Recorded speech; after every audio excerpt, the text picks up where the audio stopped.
All right, thanks, guys. Welcome to the show. AAC football, let's go ahead and begin. East Carolina takes on the Cincinnati Bearcats, 7:30 p.m. Eastern kickoff this Friday night. Cincy's the 27.5-point favorite, totals 56 and a hook. We're 2-0 in our last two extra daily picks on patreon.com/BrockPage. And access to the extra daily pick costs just $2.99. We've also been victorious in 6 out of our last 7 daily best plays on that site as well. And if you want to unlock the daily best play, that's going to cost you just $1.99. We currently have over 675 members signed up and active on that site. And if you want to join those folks and get in on the action, link for that site is in the description section below. And once again, that's patreon.com/BrockPage. And when it comes to this ECU Cincinnati showdown, the Pirates of East Carolina are plus 1,400 for an upset win. Now, ECU's coming fresh off a 38-21 loss to Tulane. They scored just 7 points through the first 3 quarters, so really keep themselves out of contention in that one. As a matter of fact, ECU's currently on a 3-game losing streak, and they scored just 3 total points in the third quarter of each one of those past 3 contests. I know that kind of sounds a little bit jambled there, but their past 3 games, just 3 third quarter points scored. Now, this ECU defense is also giving up over 35 points a game and 200 yards a game on the ground. Defensively, they're averaging less than 1.9 sacks per contest, and they gave up 99 total points in their last 3 outings. ECU's just 1-5 straight up overall for the season, and they failed to cover the number in 2 out of their last 3. They've also failed to cover the number in their last 6 straight meetings at Cincinnati. And speaking of the Bearcats, they continue to roll as they smashed Houston by 28 in their last outing.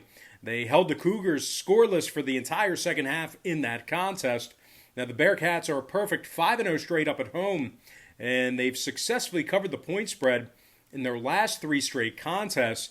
Now, since he's rushing for 239 yards a game, and they scored a staggering 20 touchdowns on the ground through 6 ball games. Running back Jared Dokes has 511 rushing yards on the season and 7 scores. Dokes is averaging 5.3 yards a carry. Meanwhile, quarterback Desmond Ridder is averaging nearly 9 yards a carry himself, and he's punched it into the end zone 8 times on the ground this year. Now, Ritter's also thrown for 11 touchdown passes, and he's been sacked only 5 times. But with all those factors in mind, it's really been this Bearcat defense that's been the most impressive. They haven't given up any points in the second half in their last 2 ball games, and as a matter of fact, this Bearcat defense is they've given up just 13 total second half points in their last 5 games. So really doing an excellent job making adjustments defensively and shutting their opponents down. They're officially giving up just 11 points a game all season. Now, Jarrell White leads this Bearcat D with 58 total tackles. Edge rusher Myjay Sanders has 5 sacks on the season, along with 23 tackles and 3 PBUs. And defensive back Ahmad Gardner currently leads this secondary with 3 interceptions, along with 4 PBUs and 20 total tackles. The Cincy defense has 17 total sacks on the season, along with 12 takeaways, which includes 9 total interceptions. Cincy's won their last 10 straight at home. They're also 6-0 against the spread in their last handful of games hosting ECU. So if you're into historical trends, that's certainly one to keep in mind. But anyway, total-wise, 4 out of the Bearcats' last 6 meetings with ECU got over the number. Meanwhile, East Carolina on the other side saw their last 3 road games get over the line themselves.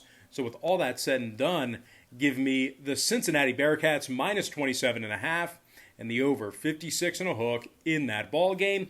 And before we go ahead and move on, just want to take another quick timeout and welcome you to the video.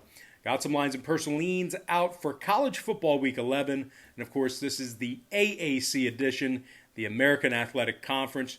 Now, before we go ahead and dive into some more free content right here on YouTube, I just have to quickly remind you once again that we are 2-0 in our last 2 extra daily picks on Patreon.com/BrockPage. Parlay.com/Brock page. A nice little run over the past couple of days in that tier. And access to the extra daily pick costs just $2.99 on that website. We're also 6-1 in our last 7 daily best plays on that site as well. And access to the daily best play costs just $1.99. It just keeps getting cheaper. We currently have over 675 members signed up and active on that site. And if you want to join those folks and get in on the action, I would love to have you. And the link for that website is in the description section below. And once again, that's patreon.com/Brock page. And moving on, we're going to take a look at Army squaring off against Tulane.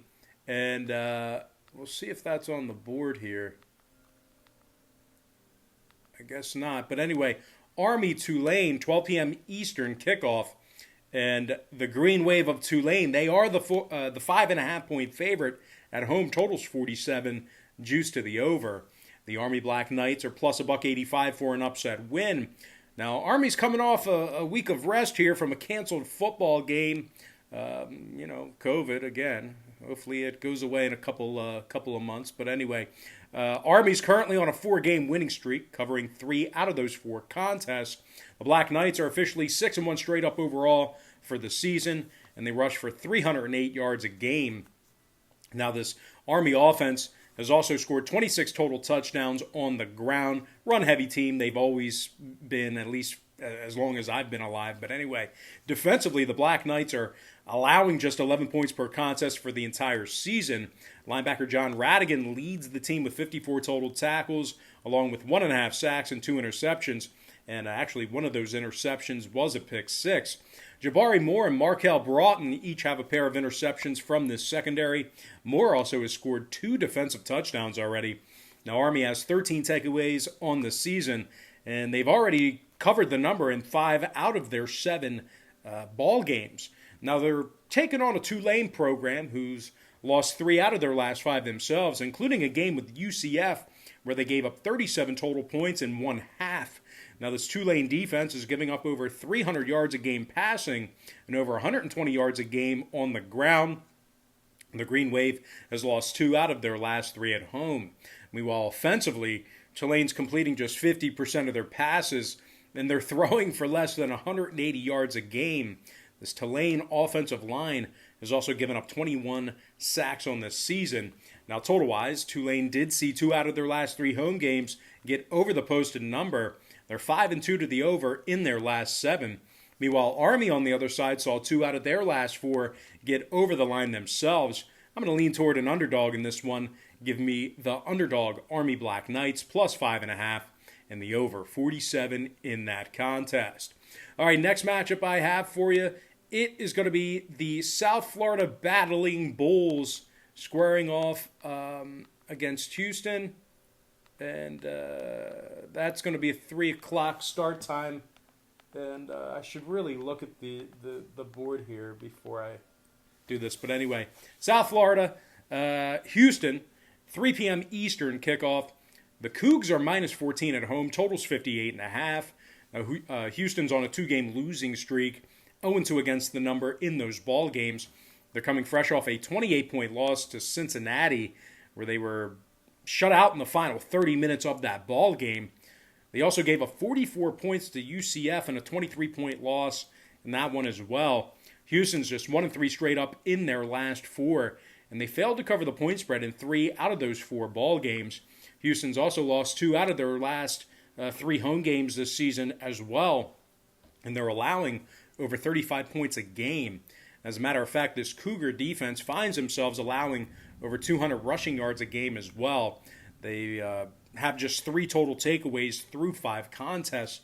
Now, Houston's also dropped 6 out of their last 7 home games. They're taking on a South Florida team who's covered 2 out of their last 3 themselves, and those were marquee covers over the likes of Memphis and Temple. Now, the Bulls are officially 3-1 against the spread on the road this season, and they're gaining nearly 140 yards a game on the ground. And as bad as this USF defense has looked in certain spots, these guys have still forced 11 turnovers through 7 games. Now, total-wise, when it comes to the number in this one, 3 out of the Bulls' last 4 contests got over the posted number. Meanwhile, 4 out of Houston's last 6 got over the line themselves. So I'm going to lean toward another underdog, covering the number here. Give me the underdog, South Florida, battling Bulls plus 14 and the over 58.5 in that contest. All right, next matchup, it is going to be Memphis squaring off against Navy, and that's going to be a 3:30 p.m. Eastern start time in Annapolis. The Memphis Tigers are minus 12.5, total 65 flat. Navy's plus 350 for an outright win. Now, the Naval Academy just gave up 51 points to SMU in a double-digit loss this past week. The midshipmen are on a 2-game losing streak, and that includes a 16-point loss to Houston, where they gave up 37. This Navy defense has allowed 37 points a game on average and over 220 yards a game on the ground. Now, the midshipmen have just 6 total sacks on the season and only 3 interceptions. They've also lost 2 out of their last 3 at home, and they failed to cover the number twice during that span. They are taking on a Memphis team who's coming fresh off kind of a gritty 1-point thriller over South Florida. They held the Bulls to just 6 second-half points to complete the come-from-behind victory. They were actually down 27-13 at half. Now, Memphis has also won 3 out of their last 4, and they're throwing for over 350 yards a game. Quarterback Brady White's thrown for over 2,100 yards on the season, along with 22 touchdown passes. His favorite target's been Calvin Austin III, who has 36 grabs for 647 yards and 7 touchdowns. Austin's averaging 18 yards per reception and 108 yards receiving a game. Now, tight end Sean Dykes also has 32 catches for 435 and 6 scores himself. And if this Memphis offense needs to pound it on the ground, they decide to run it, they can certainly do that as well. They're rushing for 154 yards a game. Now, total-wise, the Tigers saw 3 out of their last 4 ball games get over the posted total. Meanwhile, Navy on the other side, they saw their last 2 straight get over the line themselves. 5-1 of the over in their last 6. Give me the Memphis Tigers minus 12.5 in the over 65 in that ball game. Next contest, it is going to be, what is it going to be? SMU squaring off against Tulsa. 7 o'clock p.m. Eastern kickoff. The Tulsa Golden Hurricane is minus 3, total 63.5. The Mustangs of SMU are plus $1.20 for some money line cash. SMU's on a 2-game winning streak, 2-0 against the number in that span. They put up 47 on Temple this past week, and then 51 on Navy the week before that. SMU's averaging over 40 points a game, and they're rushing for nearly 200 yards a game on the ground. Ulysses Bentley, the 4th, has rushed for 774 yards on the season and 10 touchdowns. Bentley's averaging 5.9 yards per carry. Now, quarterback Shane Buechele has also thrown for nearly 2,600 yards already, along with 20 touchdowns through the air. The Mustangs are throwing for 333 yards a game. Now, Buechele's favorite target's been wide receiver Rashee Rice, who has 39 catches for 580 yards and 5 scores. He's averaging 15 yards a catch. Reggie Roberson's also caught it 22 times for 474 and 5 touchdowns himself. Roberson's averaging 22 yards per reception. Now, they're taking on a Tulsa program who's giving up nearly 130 yards a game on the ground. Tulsa's also failed to cover the number in 5 out of their last 6 ball games at home. Now, total-wise, when it comes to the number in this one, Tulsa saw 2 out of their last 4 contests stay under the posted total. They're 8-4 to the under in their last dozen meetings with SMU. Meanwhile, the Mustangs, on the other side of things, they actually saw 50% of their ball games this season stay under the number themselves, despite their, offensive prowess. So anyway, I'm going to go ahead and lean toward yet another underdog. Give me the underdog, SMU Mustangs plus 3, and the under 63.5 in that contest. All right, next and final matchup for this show, it is going to be Temple, Central Florida, 7:30 p.m. Eastern start time. The Knights of UCF are the 24-point favorite at home. Total 75 and a hook. The Temple Owls are plus 1,200 for some money line cash. Now, Temple's given up 126 total points in their last 3 contests. Of course, 0-3 straight up in those ball games. And the Owls are also winless 0-3 straight up on the road. And they failed to cover the point spread in 4 out of their 5 ball games all season. Now, the Owls are giving up nearly 40 points a game, along with over 200 yards a game on the ground. They've also failed to cover the number in 5 out of their last 6 meetings with Central Florida. And speaking of UCF, certainly a different story for them. They're coming fresh off a real nice 23-point victory over Houston. They put up 44 total points against the Cougs in that one. UCF also put up 51 against Tulane in their victory the week before that. UCF's averaging 45 points a game, and they're throwing for well over 400 yards per contest. No, you did not mishear me. They're throwing for well over 400 yards per contest. Dylan Gabriel's thrown for over 2,500 yards on the season and 21 touchdown passes. Wideout Marlon Williams has 59 catches for 840 yards and 6 touchdowns. Williams is averaging a very impressive 140 yards a game receiving.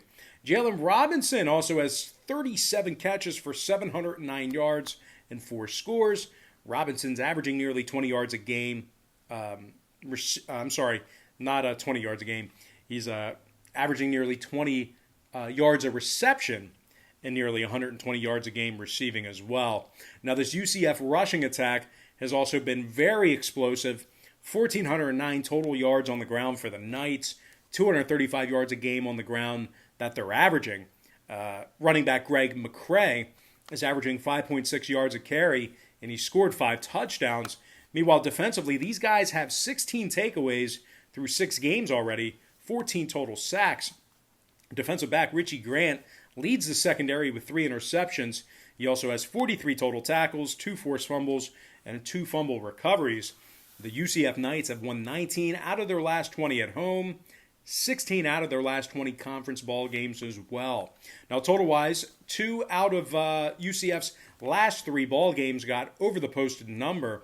The Knights are officially 4-2 to the over for the entire season.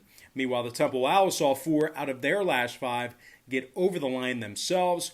Give me the UCF Knights minus 24 and the over 75 and a hook in that contest.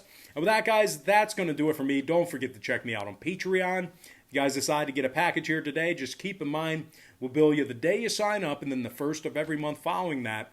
Most important, guys, got to thank you for joining me right here on YouTube. I really hope you enjoyed all this great free content, all this great free information. And with that said, happy Tuesday to you. Best of luck to you.